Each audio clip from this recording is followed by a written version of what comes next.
శ్రీ గురుభ్యో నమః. శ్రీ మాతాపితృభ్యో నమః. గురవే సర్వలోకానాం విషజే భవరోగిణాం నిధయే సర్వవిద్యానాం శ్రీ గురు దక్షిణామూర్తయే నమః. ఓం నమః ప్రణవార్థాయ శుద్ధ జ్ఞానైకమూర్తయే నిర్మలాయ ప్రశాంతాయ శ్రీ గురు దక్షిణామూర్తయే నమః. జ్ఞానానందమయం దేవం నిర్మల స్ఫటికాకృతిం ఆధారం సర్వవిద్యానాం హయగ్రీవముపాస్మహే. శ్రీ గురుభ్యో నమః. శ్రీ మాతాపితృభ్యో నమః. ముందుగా శ్రీ విశ్వావసునామ సంవత్సరంలో మేషాది ద్వాదశ రాశుల వారికి సంబంధించి ప్రధానంగా సర్పగ్రహాలైనటువంటి గ్రహాల్లో రాహుగ్రహ కేతుగణ సంచారంలో మార్పు సంవత్సరంన్నర తర్వాత చూస్తున్నాం. అంటే చెప్పాలి అంటే 18 నెలల తర్వాత రాహువు కేతువు వీళ్ళిద్దరూ కూడా సంచారంలో మరి మార్పును చూస్తున్నాం. ఎప్పుడు అంటే మే నెల తారీఖున 18వ తారీఖు మే నెల 18వ తారీఖు సర్పగ్రహమైన రాహుగ్రహంతో పాటు కేతుగణం ఈ రెండు గ్రహాలు మార్పు చూస్తున్నాం.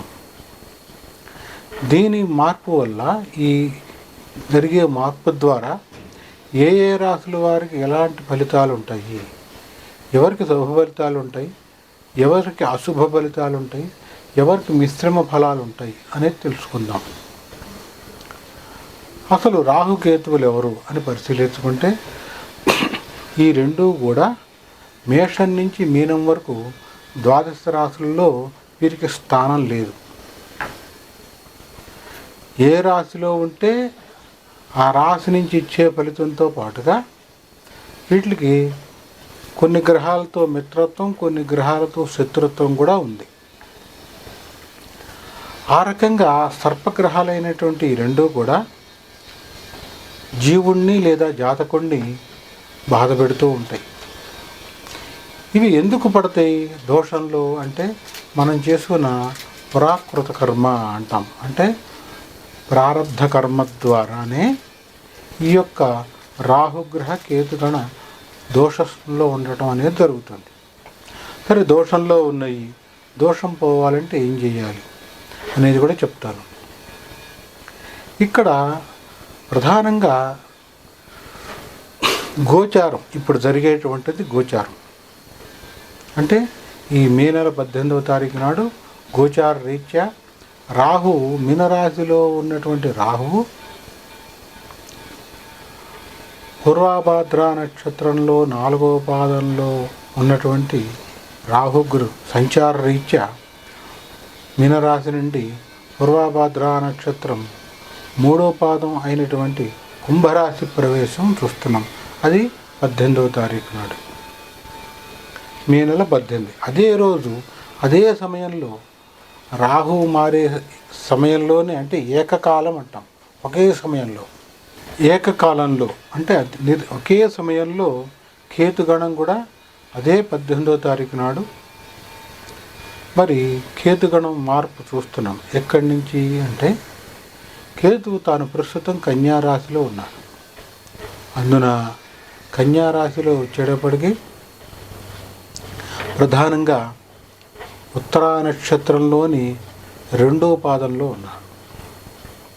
2వ పాదం నుంచి ఉత్తరా నక్షత్రంలోని మొదటి పాదం అయినటువంటి సింహరాశి ప్రవేశం చూస్తున్నాం. ఈ రాహువు కేతువు ఇద్దరూ కూడా మీనరాశి నుంచి కుంభరాశిలోకి రాహువు, కేతుగణం వచ్చి కన్యారాశి నుంచి సింహంలోకి, అంటే వీళ్ళిద్దరూ కూడా వెనక్కి సంచారం చేస్తారు. దీన్నే వక్ర సంచారం అంటాం. సంచారంలో మొత్తం 7 గ్రహాలు కూడా ఋతుమార్గంలో ముందరకు వెళ్తూ ఉంటే ఈ 2 గ్రహాలు వెనక్కి వక్ర మార్గంలో సంచారం చేస్తాయి. రాహు అయినా కేతు అయినా సర్పగ్రహాలు అవటం ద్వారా వీటి సంచారమే వక్ర సంచారంగా ఉంటుంది. ఇక ఈ రాహు కేతుగణ మార్పుల ద్వారా సంచారంలో ఏ ఏ రాశుల వారికి ఏ రకంగా ఉంటుంది అనేది తెలుసుకుందాం. ఇక్కడ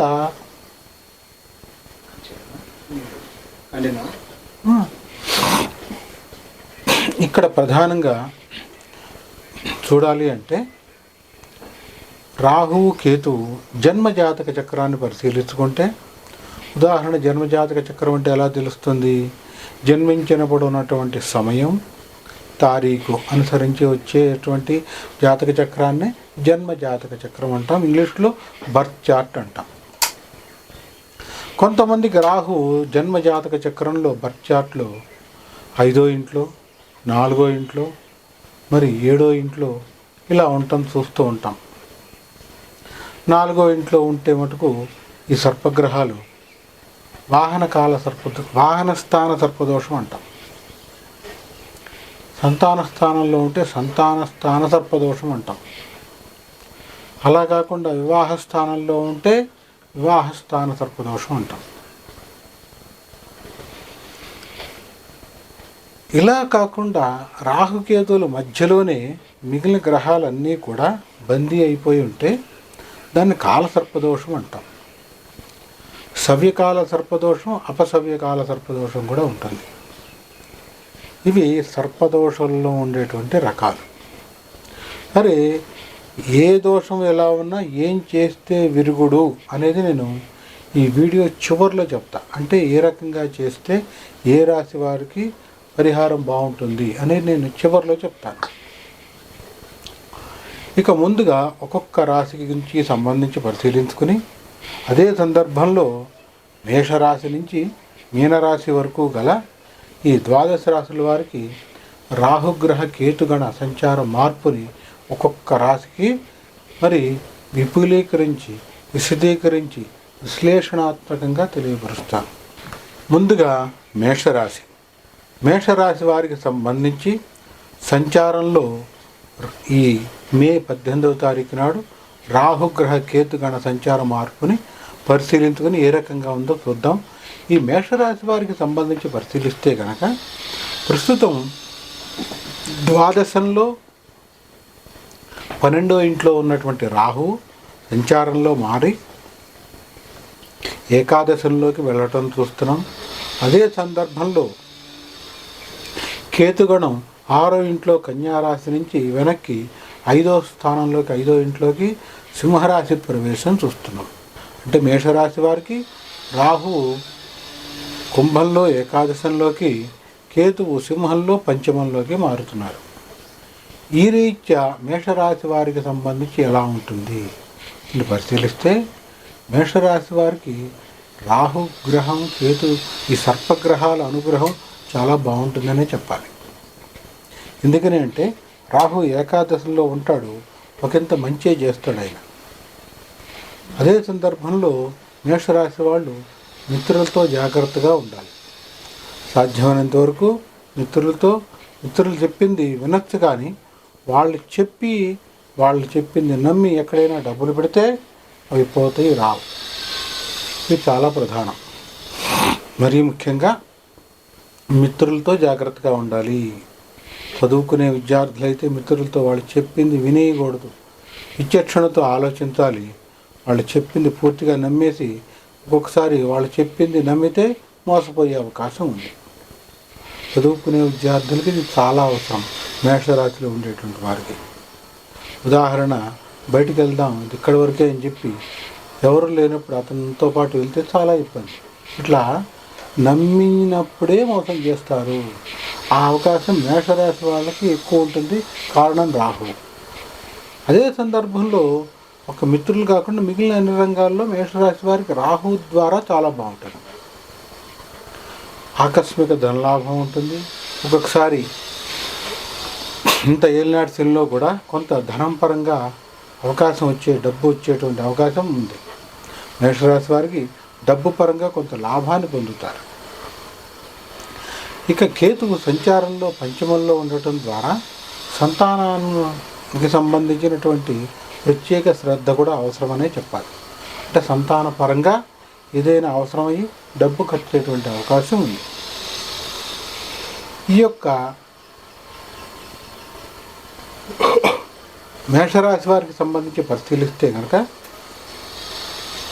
ఇందులో ఉన్నటువంటి అశ్విని నక్షత్రం 4 పాదాలు, భరణి నక్షత్రంలోని 4 పాదాల వాళ్ళు, మరి కృత్తికా నక్షత్రం మొదటి పాదం, ఈ 9 పాదాల వాళ్ళకి కూడా ఈ యొక్క రాహుకేతు మార్పు సంచారంలో యోగిస్తుందనే చెప్తాం. మరి ఇంత యోగిస్తున్నా కూడా కలిసి రావట్లేదండి అని మీకు అనిపిస్తే కనుక మీ యొక్క వ్యక్తిగత జాతకాన్ని ఒకసారి పరిశీలించుకొని ఎక్కడైనా దోషం ఉందేమో సరి చేసుకుంటే మటుకు ఖచ్చితంగా శుభ ఫలితాన్నే పొందుతారు. ఇది మేషరాశి వారికి సంబంధించినటువంటి మరి ఈ యొక్క సంచారంలో ఉన్నటువంటి రాహుగ్రహ కేతుగణ మార్పు. శుభం. స్వస్తి.